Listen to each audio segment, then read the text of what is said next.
Hey folks, welcome back. Triple Crown here, coming to you from Vancouver, British Columbia. This is a round 2 summary, the Global War 1939. This is the third playtest I've at least posted online. So we'll get into what happened this round. We'll start off because this is a new thing. Sorry for the jumbling, but I just want to clarify. So Germany now cannot build a factory in Romania. They cannot build units at the factory in Romania that was free until the end of round 3. So what's happening now? Well, they built a miner in Bulgaria and a miner in Romania and a colonial factory over here in Helsinki. Well, how does that affect in terms of dollars and cents? Well, the miner factories are 12 IPP each, and the colonial factory is 6 IPP for a total of 30 IPP. That is the same cost of a major. So we haven't impacted in terms of what this is going to cost Germany to have factories on the Eastern Front. So just wanted to point that out. In case people are wondering, again, folks, this is a play test. So if we don't like this or we hate it, we can change it back. Currently, I like it so far. So we'll see in terms of mathematics and numbers on the Eastern Front how that pans out. So the Germans did take a poke at the fleet here and were successful. They lost their destroyer and a tactical bomber doing so. And so that was successful for the Germans. Over here, the British built actually they flew their aircraft to the Dartmouth, Nova Scotia air base over here. And the Canadians built a corvette and 2 destroyers, and the British built a destroyer. So they now have 4 naval units with a scramble. The Germans saw that coming, so they came and they hid down here off the east coast of the United States, where they can, probably start to head south if they want to head to some of these convoys on boxes. However, the British did not, they were unsure what to do with this fleet, and they decided they wanted to have the options because they're sitting at a naval port. So they could, start chasing the German submarines, or they could head into the Mediterranean if they choose. The Canadians came down here and took Brazil. Now currently, South America here, or Argentina, it is pro-German or Italian. It is not pro-Japanese. So that is a new thing. So this cannot be annexed by Japan. It can only be annexed by the European axis. So, which we're debating whether or not we should make Brazil only to be able to be annexed by the Americans. So not the Canadians or the British, or because that historically also would have happened. So we're still, as of now, we feel Canada needs the cash, so that's why we've kept it for now, but that is something we're going to consider. Over here, a couple significant battles, and that was the battle for Sea Zone 42. The British came in, and when I put the Italians there, I did not see something, and that was a mistake on the Italian side, was the fact that they were in range of the 2 medium bombers coming from London, which could land in the pro-Allied territory of Crete. So that gave them a landing spot, which meant they could join in the attack, and unfortunately the Italians did not roll well in the defense. And so the British decided not to take hits on their aircraft carrier so they could land aircraft and defend their fleet. So currently what can hit it next turn would be these only 3 German fighters and a couple bombers from Western Germany, which is not going to be enough. The Italians did not roll well there, but they did roll well in the battle for Yugoslavia.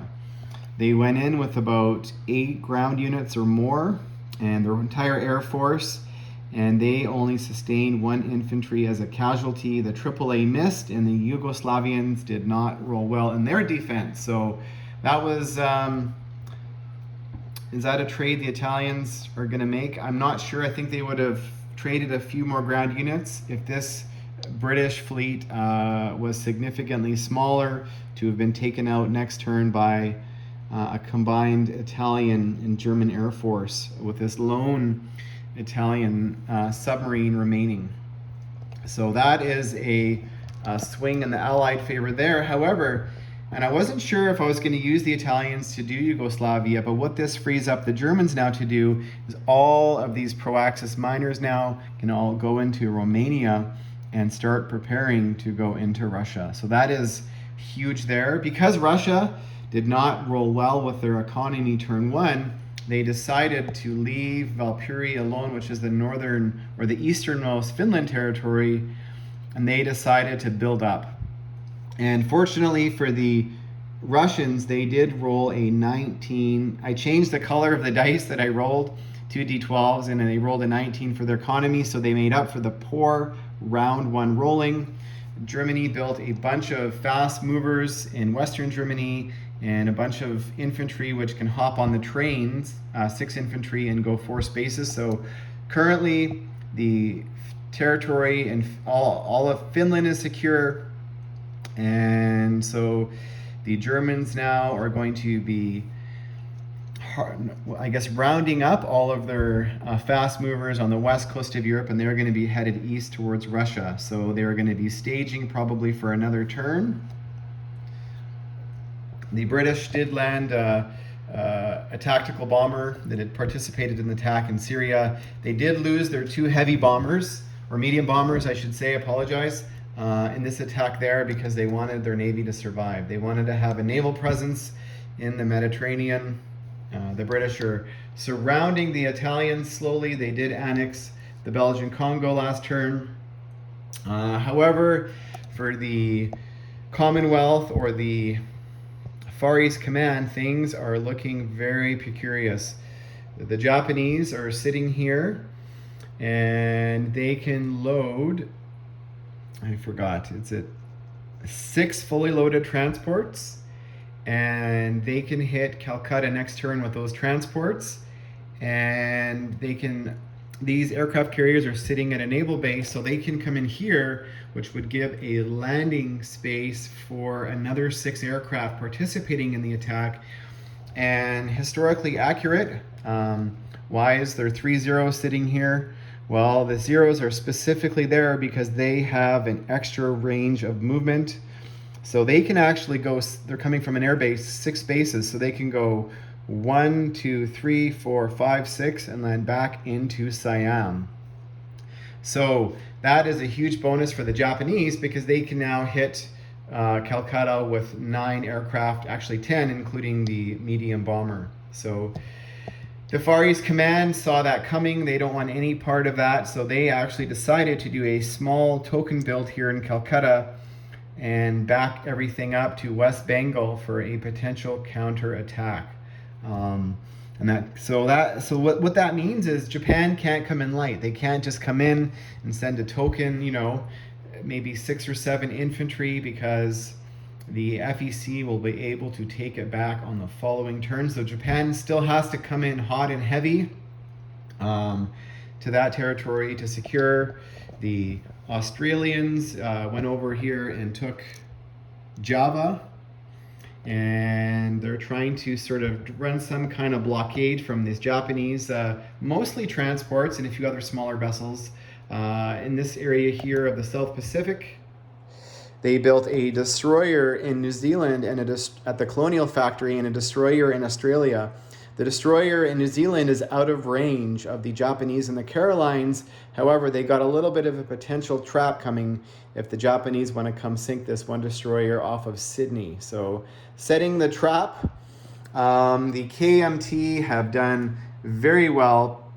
Actually, you know what? I would give Japan and the KMT credit here. Japan did not. They calculated exactly how many units they could load on their transports, how many aircraft could hit Calcutta, and everything that was not going to be participating in those attacks remain behind to defend the eastern Chinese territories.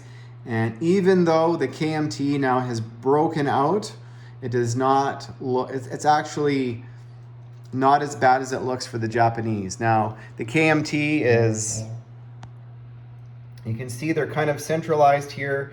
They do have 2 light armor now, 3 cavalry, they're fighter, and the CCP currently have bulked up here in their westernmost territory, or easternmost territory. But Japan still has, 3 tactical bombers here, or naval torpedo bombers, and they built another tactical back here. And so they are actually, what the Japanese want is for the Russians to get brave and to come into the northern Chinese territories, or Japanese territories, because that would negate the Mongolians from joining the side of the Russians. So that is happening there. So you can probably see the Calcutta Crush next turn. And over here with the Americans, they rolled a 10 for their economy. I rolled 2 dice, and the first dice that I saw, my eyes were fixated on it, was a 1. And then I saw the other one was a 9. So that wasn't so bad. The Americans lend-leased a tank to the Chinese, and they built a carrier over here and a destroyer in the Atlantic. So that is the end of round 2, folks. And stay tuned for round 3.